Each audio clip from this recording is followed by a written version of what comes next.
International standards తో quality education అందిస్తుంది futuristic edu initiatives.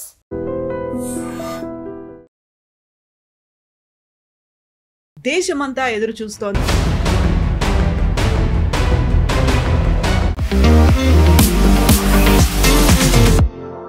నమస్తే, నేను Kavitha. Welcome to I dream news and నిజాలు. దేశమంతా ఎదురు చూస్తోంది బీహార్ ఎన్నికలకు సంబంధించి. ఈరోజు మొదటి ఫేజ్ జరుగుతోంది.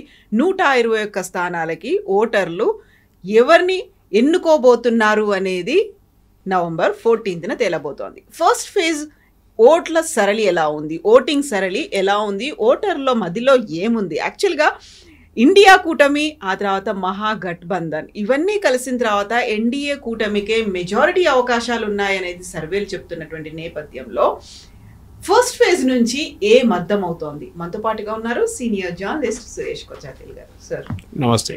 సో ఫస్ట్ ఫేజ్ అనేది జరుగుతుంది. సెకండ్ ఫేజ్ నవంబర్ 11న ఉంది. సో ఒకవైపు ఎన్నికలు జరుగుతున్నా, ఇంకోవైపు ఏమో క్యాంపెయినింగ్ అనేది కూడా అలాగే కంటిన్యూ అవుతోంది. ఫస్ట్ ఫేజ్ లో అవుట్కమ్ ఏముంది సార్, ఎలా అనిపిస్తోంది? ఫస్ట్ ఫేజ్ లో 121 కాన్స్టిట్యున్సీస్ ఇవాళ పోలింగ్కి వెళ్ళింది. ఇప్పుడు దాకా బహుశా 50-52% దాకా ఓటింగ్ పర్సంటేజ్ పడింది. లాస్ట్ టైం కన్నా ఎక్కువ ఉంది అంటున్నారు. చాలామంది మీడియా వాళ్ళు కన్ఫ్యూజ్ అయిపోతున్నారు ఇది ఎందుకు ఎక్కువ అవుతుంది అనేది. ఎందుకంటే ఎక్కువ ఎప్పుడైనా ఓట్లు పడితే యాంటీ ఎస్టాబ్లిష్మెంట్ ఓటుగా ఉంటుంది అది. కానీ ఈసారి మహిళలు ఉన్నారు బూత్లో, అసలు మెన్ కనిపించట్లేదు, చాలా తక్కువ ఉంది అంటున్నారు. దీనికి కారణాలు నేను ఒకటి ఎక్స్ప్లెయిన్ చేస్తాను మీకు. ఫస్ట్ మనం ఏమో అర్థం చేసుకోవాలంటే, బీహార్లో ఎస్ఐఆర్ జరిగిన తర్వాత 64 లక్షల మందిని ఓటర్ లిస్ట్ నుంచి తీసేశారు. దాని నుంచి ఇప్పుడు దాకా ఫైల్ చేసిన ఆబ్జెక్షన్స్ ఎలక్షన్ కమిషన్ ప్రకారం 1000 నుంచి 1500, కొంత దాంట్లో 1,00,000 కూడా ఉందని చెప్తున్నా, కానీ లేదు, 1,00,000 లేరు. సుప్రీంకోర్టులో వచ్చిన లాస్ట్ డిసిషన్ ప్రకారం, లాస్ట్ అఫిడవిట్ ప్రకారం 1500 అబ్జెక్షన్స్ వచ్చినాయి. అబ్జెక్షన్స్ ఏంటంటే, ఇప్పుడు నన్ను ఓటర్లో నుంచి తీసేస్తే నేను బిఎల్ఓ ఆఫీస్లో కనిపిస్తే, లేకుంటే అక్కడ ఉన్న లోకల్ బీజేపీయో ఆర్జేడీయో లేకుంటే జేడీయూ రిప్రజెంటేటివ్ వచ్చి నా దగ్గర చెప్పారు, సార్ మీ ఓట్ లేదు, మీరు ఒకసారి అఫిడవిట్ ఫైల్ చేయండి అని చెప్పి ఒక అప్లికేషన్ మీద రాసిస్తే వాళ్ళు తీసుకెళ్ళి బిఎల్ఓకి ఇస్తారు. అది బిఎల్ఓ మళ్ళీ ఇంటికి వచ్చి చెక్ చేసి మళ్ళీ అదే రీఇన్స్టేట్ చేస్తారు. Last date before withdrawal of nominations. అప్పుడు దాకా పేర్లు మీరు యాడ్ చేసుకోవచ్చు. దాని తర్వాత ప్రింటింగ్ మొదలు పెడతారు వాళ్ళు, ఎలక్షన్ కమిషన్. ఫైనల్ రోల్స్ అంటారు దాన్ని. ఇప్పుడు జరిగిన దాంట్లో ఏంటంటే, ముందు మనకు అందరు తెలిసిందే, లాస్ట్ టైం ఎలక్షన్ బీహార్లో జరిగినప్పుడు 7,10,00,000 మంది ఉన్నారు ఓటర్స్. ఈ 5 సంవత్సరాల్లో అది పెరిగి 8 కోట్లు అయింది. 7.98 అని పెట్టుకోవచ్చు, 8 కోట్లని తీసుకుందాం మనం. ఎస్ఐఆర్ జరిగిన తర్వాత 7.2కి పడిపోయింది. అది ఆల్మోస్ట్ 80 లక్షల మందిని తీసేశారు. అది కాకుండా 24 లక్షల మందిని యాడ్ చేశారు. అంటే these are 18+ voters who crossed on June 1 తర్వాత 18+ ఎవరెవరు అయ్యారో వాళ్ళని తీసుకున్నారు జూన్ తర్వాత. సో దట్ కొత్త ఓటర్స్ని యాడ్ చేసుకున్నారు. ఇప్పుడు వస్తున్న ఓటింగ్ పర్సంటేజ్ చూస్తే మీరు last time voting percentage compare చేస్తే ఈసారి ఎక్కువ ఉంటుంది, న్యాచురల్ ఎక్కువ ఉంటుంది. ఎందుకంటే మీరు 64 లక్షల మందిని తీసినప్పుడు యాజ్ అ పర్సంటేజ్ ఆఫ్ 100 చూస్తే 6.5 to 6.7% ఓటర్స్ని మీరు లిస్ట్ నుంచి తీసేశారు. తీసినప్పుడు ఏమవుతుంది, ఈసారి 60% కూడా ఓటింగ్ పడితే యాక్చువల్లీ 66% అవుతుంది. ఎందుకంటే ఈ 6.4 ఆటోమేటిక్లీ యాడ్ అయిపోతుంది 6.6 దాంట్లో. తీసేశారు కదా, యావరేజెస్ వర్క్ అవుతుంది అనమాట అప్పుడు. సో అది ఒక మిస్కన్సెప్షన్. కానీ మీడియాలో ఇప్పుడు దాకా నేను చూసిన అన్ని దాంట్లో కూడా వీళ్ళు ఎవరు దీని గురించి మాట్లాడలేదు. That you have removed 64 lakhs which supreme court has also agreed. Objections ఎవరి దగ్గర నుంచి రాలేదు. 1000 మందితో వచ్చింది, 1500 మంది వచ్చింది అంతే. అది కూడా కొంతమంది రిజెక్ట్ చేశారు. ఆ ప్రశాంత్ భూషణ్ ఫర్ ఎగ్జాంపుల్ సుప్రీంకోర్టులో ఫైల్ చేసిన అఫిడవిట్ కూడా అబద్ధాలని తెలిసిపోయి సుప్రీంకోర్టు ఆయన్ని చాలా సీరియస్ యాక్షన్ తీసుకున్నారు. ఆయన మీద వార్నింగ్ ఇచ్చారు ఆయనకి, ఇట్లాంటి ఫేక్ అఫిడవిట్ ఫైల్ చేయకండి అని చెప్పేసి. సో ఇప్పుడు ఇవాళ జరుగుతున్న దాంట్లో 121 కాన్స్టిట్యున్సీలు అని చెప్పేప్పుడు చాలా క్రూషియల్ మహాగఠబంధన్కి. ఎవరు, మన RJD Congress and CPML and CPM CPI, వీళ్ళ ఒక మహాగఠబంధన్ ఉన్నారు. ఎందుకంటే లాస్ట్ ఎలక్షన్లో ఈ పార్టీలకి 121లో 61 స్థానాలు వచ్చినాయి ఫస్ట్ ఫేజ్లో. లాస్ట్ టైం 3 ఫేజ్లో జరిగింది ఎలక్షన్ యాక్చువల్లీ. ఈసారి 2 ఫేజ్లో జరుగుతుంది. అది రీజన్ ఏంటంటే, ఒకటి బీహార్లో law and order situation improve అయింది, నక్సలిజం తగ్గింది. సో దానికోసం దే హ్యావ్ బాట్ 2 ఫేజ్లో చేసేస్తారు. అంటే సెక్యూరిటీ ఫోర్సెస్ని మూవ్ చేయాల్సి వస్తుంది, ఒక ఏరియా నుంచి ఇంకొక ఏరియా మూవ్ చేయాల్సి. ఫర్ ఎగ్జాంపుల్ నార్త్ బీహార్ జరిగింది అనుకోండి, ఫస్ట్ సౌత్ బీహార్కి పంపిస్తారు నెక్స్ట్ ఫేజ్కి. ఒకటి 6వ తారీఖు, ఒకటి 11వ తారీఖు. సో 6వ తారీఖు అది కాగానే అన్నీ తీసుకెళ్ళి డిపాజిట్ చేసుకుని 7వ తారీఖు అయిపోతుంది. 7వ తారీఖు వాళ్ళందరూ బయలుదేరి ఇక్కడికి వస్తే 9వ తారీఖు దాకా చేరుకుంటారు సదర్న్ బీహార్కి. ఎలక్షన్ అక్కడ మళ్ళీ ప్రాసెస్ స్టార్ట్ అవుతుంది అనమాట.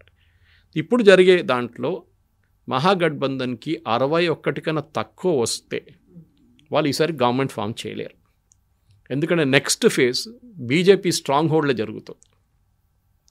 బీజేపీ స్ట్రాంగ్ హోల్డ్లో నెక్స్ట్ ఎలక్షన్. ఈసారి బీజేపీ ఫస్ట్ ఫేజ్లో లాస్ట్ టైం కంపేర్ చేస్తే ఈ 120 స్థానాల్లో వాళ్ళు ఆర్జేడీ మహాగఠబంధన్ 61 కలిస్తే బీజేపీ వైపు నుంచి నితీష్ కుమార్ అండ్ బీజేపీ కలిసి 55 సీట్లు గెలిచారు.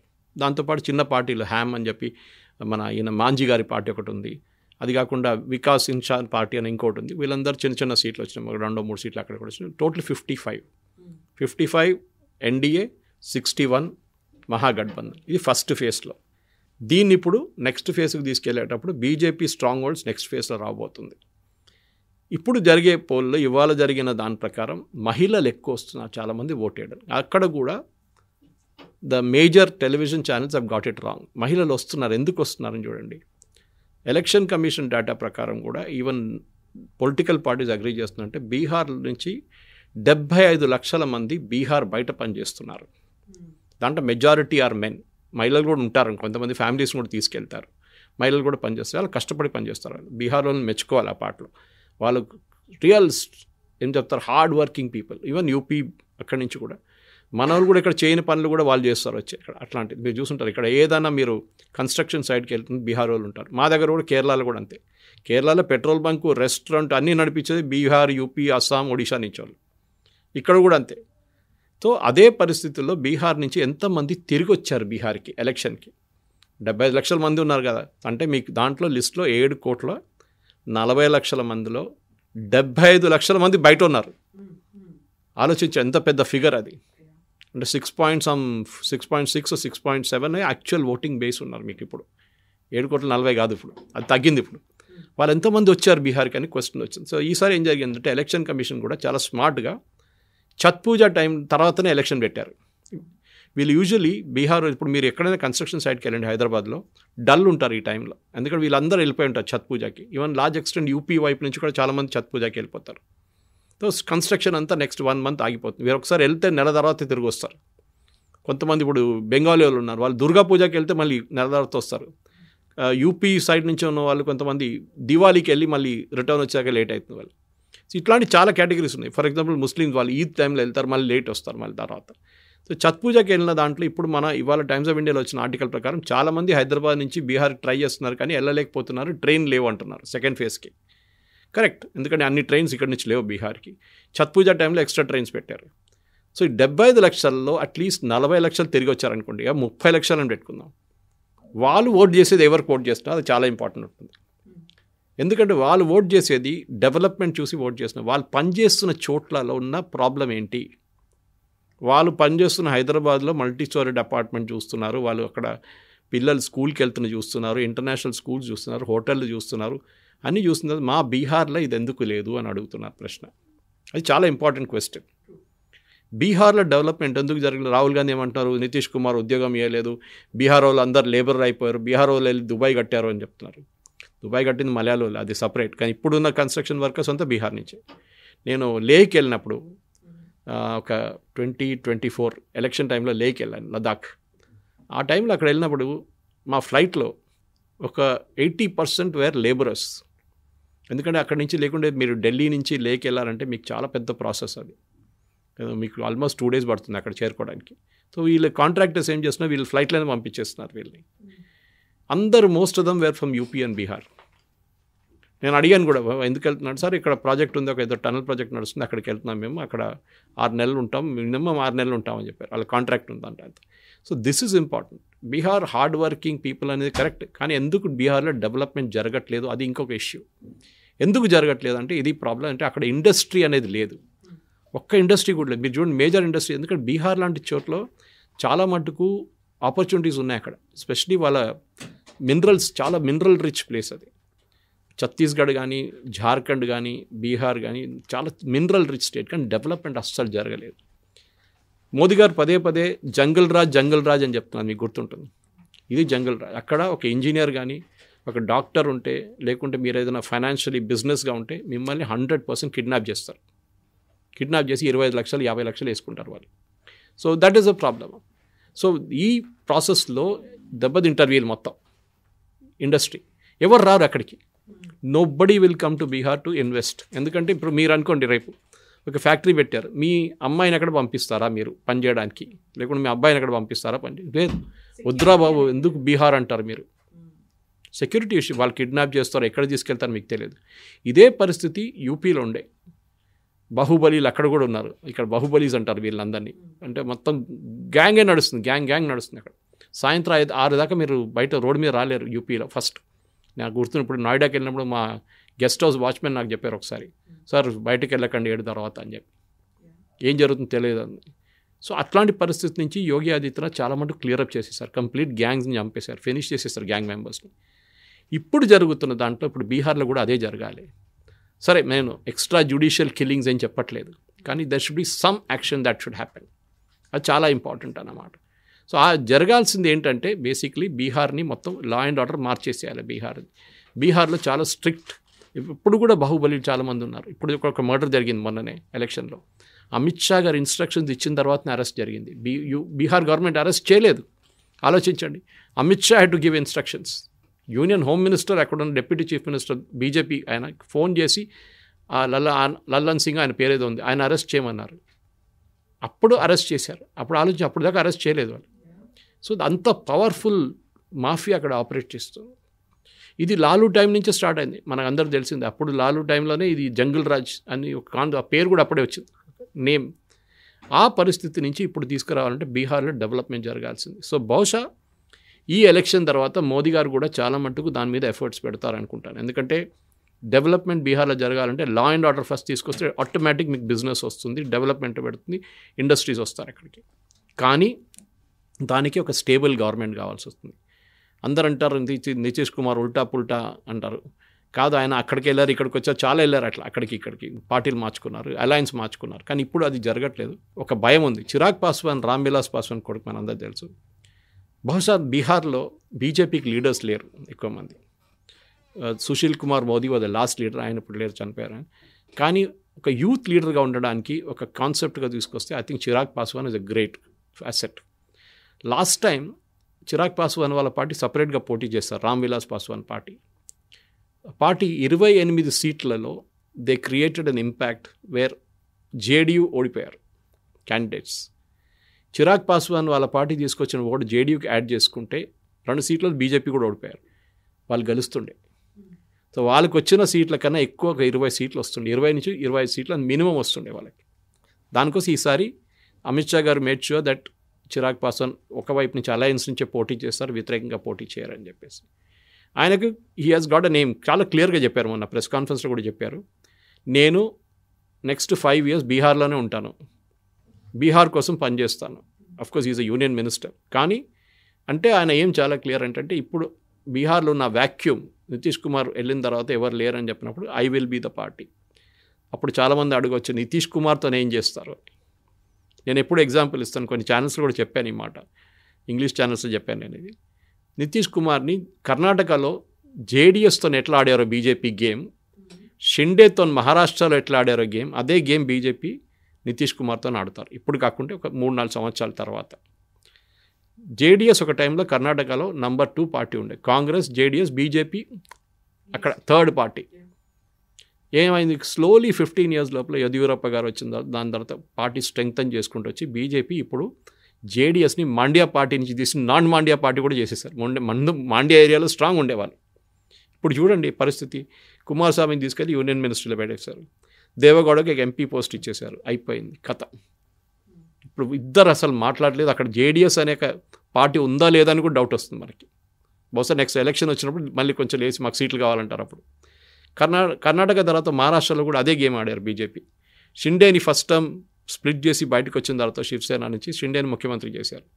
సెకండ్ టైం ఎలక్షన్ వచ్చినప్పుడు ఏం చేశారు, ఫడ్నవీస్ని ముందుకు తీసుకొచ్చి ఎక్కువ సీట్ల మీద పోటీ చేసి గెలిచి షిండేని పక్కన పెట్టేశారు. Slowly Shinde will become a non entity after some time, ఒక 10 సంవత్సరాల తర్వాత. అదే గేమ్ బీహార్లో కూడా ఆడాల్సి వస్తుంది. ఎందుకంటే బీహార్లో నేను చెప్పినట్లు బీజేపీకి లీడర్ లేరు. సో బహుశా రేపు చిరాగ్ పాస్వాన్ని కూడా పార్టీలో తీసుకొని ఆయన్ని బీజేపీ ఒక పార్టీగా పెట్టి, లేకుంటే use him as alliance partner, మాకు లీడర్ లేవు, మేము ఈయన నడిపించుకుంటామని చెప్పి చిరాగ్ పాస్వాన్ పెట్టు. So Chirag Paswan is going to be the main campaign. ఎందుకంటే ఆయన హ్యాండ్సమ్, ఫిలిం స్టార్ లాగా ఉంటారు. You acted also, I think some సినిమాలు కూడా చేశారు. So he's a very positive find for ఎందుకంటే బీహార్లో యూజువలీ ముస్లోలు ఉంటారు, లాలు, నితీష్. తేజస్వి వచ్చినప్పుడు అందరు ఏమన్నారు, ఈ యంగ్స్టర్స్ అందరు అట్రాక్ట్ అయిపోతారు తేజస్వికి అని. కానీ అది జరగలేదు, మనం అందరు చూసాం. అదొకటి. కవిత గారు ఇంకొకటి ఇంపార్టెంట్ థింగ్ అంటే ఇవాళ పొద్దున్న ఇప్పుడు దాకా వస్తున్న దాంట్లో మహిళలు చాలామంది ఓటేశారన్నారు బీహార్లో. మహిళలు క్రౌడ్ చాలా ఉంది. ఒకటి మోదీ గారు ఆ స్కీమ్ ఒకటి తీసుకొచ్చారు, 10,000 రూపాయలు మహిళలకి ఉద్యోగం స్టార్ట్ చేయడానికి. చాలామంది దాన్ని బ్రైబ్ అన్నారు. నా లాజిక్ డిఫరెంట్. సరే, నేను కూడా I'm against giving money free, కానీ ఈ డబ్బులు ఫ్రీగా ఇవ్వలేదు. ఏదైనా చిన్న ఉద్యోగం పెట్టడానికి ఇచ్చారు. ఇవాళ కాకుండా రేపు వచ్చి ఆఫీసర్స్ వచ్చి చెక్ చేస్తారు, ఏం ఉద్యోగం పెట్టారా, మా కుట్టు మిషన్ కొనుక్కున్నారా, 2 ఒక కిరాణా షాప్ పెట్టుకున్నారా, లేకుంటే ఇంకేదైనా చిన్న చిన్న 10,000 రూపాయలతో మీరు ఎక్కువ ఏం చేయలేరు. కానీ ఏమవుతుందంటే కవిత గారు, ఈ ఎకానమీలో ఈ డబ్బులు మళ్ళీ తిరిగి వస్తుంది. మీరు 2 కుట్టు మిషన్లు కొనుక్కుంటే ఆ ఫ్యాక్టరీ వాడికి ఆర్డర్లు ఎక్కువ అవుతుంది, మిషన్ తయారు చేసే జిఎస్టీ వస్తుంది దాని మీద. అది కాకుండా అదే మనీ ఎకానమీలో మళ్ళీ రొటేట్ అవుతుంది. సో గవర్నమెంట్ ఇచ్చిన డబ్బులు మళ్ళీ ఎకానమీకి వచ్చి రొటేట్ అవుతుంది. So that's a good thing. Consumption పెరుగుతుంది, ఎకనామిక్స్లో అంటారు అది. సప్లై అండ్ డిమాండ్ ఒకటి ఉంటుంది, ఇటువైపు మీరు డిమాండ్ క్రియేట్ చేస్తున్నారు. సో అది మంచి మూవ్ చేస్తారు. ఆ మూవ్తోని మహిళలు బహుశా దానికోసం నితీష్ కుమార్ అనౌన్స్ చేయగానే, మోదీ గారు అనౌన్స్ చేయగానే ఇమ్మీడియట్ తేజస్వి వచ్చి నేను 30,000 రూపాయలు ఇస్తా అన్నారు. కానీ 10,000 ఆల్రెడీ అకౌంట్ పడిపోయింది. సో దాని ఇంపాక్ట్ ఉంది. అదే మనం లాడ్లీ బెహన్ స్కీమ్లో మధ్యప్రదేశ్లో చూసాం. శివరాజ్ సింగ్ చౌహాన్ గారు లాస్ట్ ఎలక్షన్లో చాలా బాగా పనిచేస్తారు. అప్పుడు దాకా బీజేపీ ఎంటబడిన బీజేపీ సడన్గా ముందుకు వచ్చి ఎలక్షన్ గెలిచేశారు. Same thing we saw in Maharashtra also. మహారాష్ట్రలో ఎలక్షన్ 2 months డిలే చేశారు బీజేపీ, ఎందుకంటే ఈ స్కీమ్ వర్కౌట్ చేయడానికి చెప్పి కాంగ్రెస్ వాళ్ళు అలిగేషన్ చేశారు. బహుశా కరెక్టే అది. కావాలని చెప్పి 2-3 నెలలు డిలే చేశారు ఎలక్షన్. ఆ 2 నెలల్లో వీళ్ళు స్కీమ్ ఇంప్లిమెంట్ చేశారు. మహారాష్ట్రలో కూడా మహిళలు వచ్చి ఓటేశారు. ఇదే స్కీమ్ ఇప్పుడు హర్యానాలో కూడా చేశారు. దాని తర్వాత ఇప్పుడు మనం బీహార్లో చూస్తున్నాం. సో ఈ స్కీమ్ ప్రకారం చూస్తే మహిళలు ఇవాళ వచ్చి చాలామంది ఓటేస్తున్నారు. Impact is immediate. నేను చెప్పడం ఒకటి, చేసేది ఒకటి కనిపిస్తుంది. ఇమ్మీడియట్ ఇంపాక్ట్ నా అకౌంట్లో పడేది డబ్బులు. దానికోసం ముద్ర మనం ఎప్పుడు అంటాం, మన ఈ జన్ధన్ యోజన వచ్చింది. అన్నిటికంటే పెద్ద బెనిఫిట్ అంటే ముందు రాజీవ్ గాంధీ గారు అన్నట్టు ఢిల్లీ నుంచి రూపాయి పంపిస్తే 15 పైసలు స్టేట్కి చేరుకుంటుంది. మిగతా అంటే 85 పైసలు ఈ ఆఫీషియల్స్, కరప్ట్ ఆఫీషియల్స్, కాంట్రాక్టర్లు, ఈ పొలిటీషియన్స్ కొట్టేస్తారు. ఇప్పుడు ఢిల్లీ నుంచి పంపించిన డబ్బులు అట్లనే వచ్చి బ్యాంక్ అకౌంట్లో పడుతుంది వాళ్ళది. ఎవరు నడిమిట్లో దిస్ నో మిడిల్ పర్సన్. చెక్లు ఇవ్వడం లేదు, ఏం లేదు. ఇప్పుడు కూడా తెలంగాణలో చెక్లు ఇస్తున్నారు చాలామందికి. ఎందుకంటే ఎమ్మెల్యే ఫోటో తీసుకోవాలి కదా, మంత్రి ఫోటో తీసుకోవాలి కదా, చెక్లు ఇస్తున్నారు. అది కాకుండా డైరెక్ట్ మీ అకౌంట్ పడేస్తే డైరెక్ట్ బెనిఫిట్ ట్రాన్స్ఫర్ వస్తుంది. సో ఈసారి జరిగిన ఎలక్షన్ ఇప్పుడు దాకా లాస్ట్ టైం 2020లో 55% మహిళలు ఓటేశారు, 45 మెన్ ఓటేశారు. వేరస్ బీహార్లో మెన్ ఓటింగ్ 53-54% ఉంది, 1%. మహిళలేమో 47. మళ్ళీ ఎందుకు ఎక్కువ మంది ఎట్లా వేశారంటే నేను చెప్పిన లాజిక్ అది. ఇక్కడ లేరు, వీళ్ళ men are all outside Bihar. మహిళలే ఉన్నారు ఇంటికాడ, వాళ్ళ పిల్లల్ని చూసుకుంటే ఇక్కడే ఉన్నారు వాళ్ళు. సో వాళ్ళందరూ వెళ్ళి ఓటేశారు. ఈసారి కూడా అదే జరుగుతుంది. సో బహుశా మహిళల ఓటింగ్ ఈసారి కూడా 55-56 కూడా వెళ్ళొచ్చు. దాంతో డెఫినెట్గా ఒక ప్యానిక్ సిచ్యువేషన్ కనిపిస్తుంది మన కాంగ్రెస్ క్యాంప్లో. ఎందుకంటే రాహుల్ గాంధీ క్యాంపెయినింగ్ కూడా చూడండి, ఆయన నితీష్ కుమార్ వ్యతిరేకంగా ఆయన చెప్పట్లేదు. ఆయన అప్పుడప్పుడు మోదీ గారిని తిరుగుతున్నారు, కానీ నితీష్ కుమార్ ఏం చెప్పట్లేదు. సో ఓట్ చోరీ అని ముందు క్యాంపెయిన్ పెట్టారు. ఓట్ చోరీ ఇప్పుడు అసలు మాట్లాడట్లేదు ఎవరు. మేనిఫెస్టో రిలీజ్లో ఆయన ఫోటో లేని మేనిఫెస్టో రిలీజ్ చేశారు. రాహుల్ గాంధీ ఫోటో లేదు దాంట్లో, తేజస్వి ఫోటో పెట్టి రిలీజ్ చేశారు. అక్కడ టికెట్ డిస్ట్రిబ్యూషన్కి బీహార్ కాంగ్రెస్ ప్రెసిడెంట్ ఎయిర్పోర్ట్లో దిగినప్పుడు పట్నా ఎయిర్పోర్ట్లో వాళ్ళ పార్టీ వాళ్ళు కలిసి కొట్టారు ఆయన్ని, డబ్బులు పెట్టి టికెట్లు అమ్ముకున్నారని చెప్పేసి. ఇట్లాంటి పరిస్థితుల్లో కాంగ్రెస్ స్ట్రైక్ రేట్ 15% ఉంది అక్కడ బీహార్లో. అంటే 100 సీట్లు పోటీ చేస్తే 15 సీట్లు గెలుస్తున్నారు లాస్ట్ 2 years 2 times.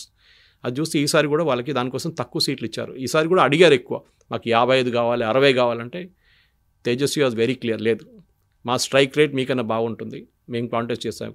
బీజేపీ బహుశా ఎక్కువ సీట్లు పోటీ చేయాలండే 120, ఈసారి 102 చేస్తున్నారు, వాళ్ళు కూడా 102. కానీ జేడీయూ స్ట్రైక్ రేట్ తక్కువ ఉంది. కానీ చిరాగ్ పాస్వాన్ ఓట్ చేసింది ఈసారి బీజేపీతో ఉన్నా అని చెప్పి ఈసారి స్ట్రైక్ రేట్ జేడీయూది కొంచెం ఇంప్రూవ్ కావచ్చు. లాస్ట్ టైం గెలిచిన సీట్ల కన్నా వాళ్ళు ఎక్కువనే గెలుస్తారు ఈసారి కూడా, అది దాంట్లో డౌట్ లేదు. అండ్ బీజేపీ కూడా మంచిదే, అది అలయన్స్ కొంచెం స్ట్రాంగ్గా ఉంటుంది. సార్, ఎన్డీఏ గురించి మహాగఠబంధన్ గురించి మాట్లాడుకున్నప్పుడు సైలెంట్ కిల్లర్ లాగా ఎంఐఎం అనేది వస్తుంది. గతంలోనే సీట్లు గెలుచుకుంది, అంతకు మించి అగ్రెసివ్గా ఈసారి Asaduddin Owaisi more focus on Bihar అనేది పెట్టుకున్నారు. సో దాన్ని మనం నెగ్లెక్ట్ చేయలేము. అలా అని సీరియస్గా తీసుకుంటున్నారా లేదా? అక్కడ అసదుద్దీన్ ఓవైసీకి ఒక ప్రాబ్లం ఉంది. ఆయనకు చార్మినార్ పార్టీ కాదు, హైదరాబాద్ పార్టీ కాదు, తెలంగాణ పార్టీ కాదు, నేను ఆల్ ఇండియా పార్టీ అని చూపడానికి ఆయన చాలా సంవత్సరాల నుంచి కష్టపడుతున్నారు. ఆనెస్ట్లీ మహారాష్ట్రలో వెళ్ళారు, ఔరంగాబాద్ అనుకుంటే అక్కడ గెలిచారు, ఎంపీ సీట్ గెలిచారు అక్కడి నుంచి. అది కాకుండా అస్సాంలో పోటీ చేశారు. లాస్ట్ టైం బీహార్లో 2020లో కూడా అగ్రెసివ్గా క్యాంపెయిన్ చేసి 5 సీట్లు గెలిచారు. Not a small thing. ఎక్కడున్న ఏఐఎంఐఎం అక్కడ వెళ్ళి 5 సీట్లు గెలవాలంటే ఇట్స్ రియల్. ఎవరో అక్కడ ఉన్న ఓటర్స్ చూశారు మంచి పార్టీ అని చెప్పి ముస్లిం వైపు నుంచి ఆయన. ఈసారి 45 సీట్లు పోటీ చేస్తున్నారు, లాస్ట్ టైం కూడా చేసినట్లేదు. అది కాకుండా ఇంకా 2-3 చిన్న పార్టీలతో, చంద్రశేఖర్ ఆజాద్ వాళ్ళ పార్టీతో అంతా టైఅప్ పెట్టుకొని మొత్తం 65 అంతా సీట్లు పోటీ చేస్తున్నారు.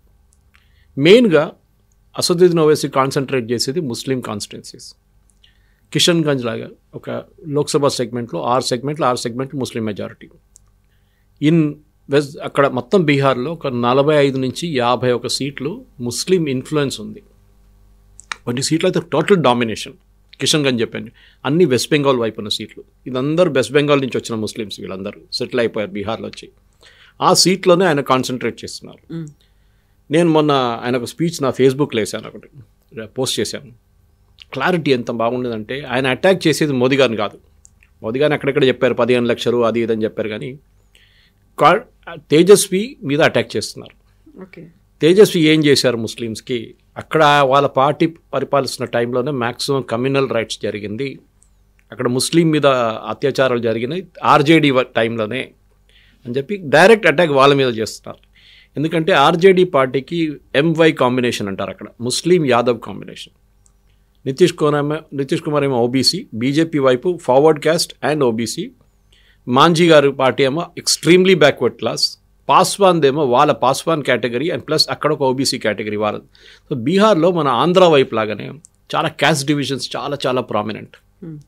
క్యాస్ట్ అనగానే అక్కడ మీరెవరికి ఓటేస్తున్న, మన దగ్గర కూడా కాపు, కమ్మ, రెడ్డి అట్లనే ఆంధ్ర, తెలంగాణలో అంత లేదనుకోండి, కానీ ఆంధ్ర వైపు మన అందరు తెలిసిందే. అట్లనే సేమ్ థింగ్ ఇన్ బీహార్. ఈ పోటీలోనే వీళ్ళందరూ పార్టీలు ఎప్పుడైనా మన దగ్గర టు అ లార్జ్ ఎక్స్టెంట్, కానీ బీహార్లో పార్టీలే క్యాస్ట్ని రిప్రజెంట్ చేస్తారు. వాళ్ళు ఓపెన్గా చెప్తారు, మేము ఈ ఎక్స్ట్రీమ్లీ బ్యాక్వర్డ్ క్లాసు, ఆయనేమో ఓబీసీ, ఈయనేమో ఫార్వర్డ్ క్యాస్ట్, ఆయనేమో ముస్లిం యాదవ్ ఓట్ బ్యాంక్. ఈ ముస్లిం యాదవ్ ఓట్ బ్యాంక్ని బ్రేక్ చేయడానికి ఓవైసీ దిగారనమాట. అది బీజేపీకి మంచి న్యూస్. అది ఇప్పుడు కాదు, ఇప్పుడు నేను చెప్తుంటారు బీజేపీ బీ టీమ్ ఓవైసీ గారు అని చెప్పి. ఒకసారి నాకు అనిపిస్తుంది కరెక్ట్ ఏది అని చెప్పి. ఎందుకంటే అస్సాంకి వెళ్ళి అక్కడ కూడా చేసిన తర్వాత అస్సాంలో చాలా మటుకు కాంగ్రెస్ కాకుండా ఏఐయుడిఎఫ్ బద్రుద్దీన్ అజ్మల్ పార్టీ కూడా అక్కడ ఓడిపోయిన కారణం ఓవైసీ. బీహార్లో కూడా ఈసారి 40 సీట్లు పోటీ చేస్తే ఈ తేజస్వికి రావాల్సిన సీట్లు చాలా మటుకు ఓవైసీ వాళ్ళ పార్టీకి వెళ్తుంది. గెలవరు, కానీ వాళ్ళు 5 సీట్లు 6 సీట్లతో వస్తుంది, ఎక్కడ పోతుంది. అది కాకుండా మిగతా సీట్లలో డ్యామేజ్ క్రియేట్ చేస్తారు. లాస్ట్ టైం మన చిరాగ్ పాస్వాన్ గురించి మాట్లాడాను చూడండి, 2020లో జేడీయూని ఎట్లా డ్యామేజ్ చేశారు. ఈసారి డెఫినెట్గా బీహార్లో కూడా కాంగ్రెస్ కాకుండా, కాంగ్రెస్ ఎక్కువ ప్రసక్తి లేదు అక్కడ, ఉన్నదంతా ఆర్జేడీని. ఆర్జేడీ మీద అటాక్ చేస్తున్నారు. మీరు ర్యాలీలో కూడా చూడండి, చాలా అగ్రెసివ్గా మాట్లాడుతున్నారు. పెద్ద పెద్ద huge crowd. I was surprised, ఇంత పెద్ద క్రౌడ్ బీహార్లో అసదుద్దీన్ ఓవైసీ తీసుకుని. అండ్ క్లారిటీ వైజ్ మాట్లాడేది ఏదో జనరల్గా మాట్లాడడం కాదు. నాకు ఒకసారి అనిపిస్తుంది మోదీ గారి కన్నా ఎక్కువ అగ్రెసివ్గా ఉన్నారేమో అయినా అని అటాక్ చేసే దాంట్లో. స్పెసిఫిక్ తీసుకొని అటాక్. మోదీ గారు జనరల్గా జంగల్ రాజ్ హే, ఓ హే, ఏ హే అంటారు, కానీ ఈయనైతే స్పెసిఫిక్ ఇన్స్టెన్స్ పేపర్లో రాసుకొని చెప్తున్నాడు. ఆ రోజు ఈ రోజు ఒక రైట్ జరిగింది, ఇంతమంది చనిపోయారు, అంటే ఇంతమంది ముస్లిమ్స్ ఉన్నారు, మీరేం చేశారు తేజస్వి యాదవ్, మీరేం చేశారు లాలూ యాదవ్ అని అడుగుతున్నారు. సో అట్లాంటి స్పెసిఫిక్ ఇన్స్టెన్స్. ఈ బహుశా ఈ ఎలక్షన్లో చాలా మటుకు డ్యామేజ్ ఆర్జేడీకి జరగబోతుంది. మళ్ళీ ఎంఐఎం వైపు నుంచే ఓవైసీ వాళ్ళ పార్టీ ఎన్ని ఓట్లు తీసుకెళ్ళిపోతారో దాని మీద వీళ్ళ ఫైనల్ కౌంట్ ఉంటుంది. మేము చెప్పినట్లు ఈసారి ఫస్ట్ ఫేజ్లోనే చాలా మటుకు పోతే సీమాంచల్ రీజన్ కానీ అక్కడ ఎక్కువ పోటీ చేస్తారు వాళ్ళు. అక్కడ పోటీ చేసిన సీట్లు కూడా పోతే డెఫినెట్గా డ్యామేజ్ ఆర్జేడీకి, కాంగ్రెస్కి ఎక్కువ ఉండదు. కాంగ్రెస్ అసలు షోలో లేరు, అసలు ఎక్కడ లేరు, పక్కన కూడా ఆర్జేడీ మీద ఉంటుంది ఇంపాక్ట్. అది ఓవైసీ గారు డెఫినెట్గా క్రియేట్ చేస్తారు.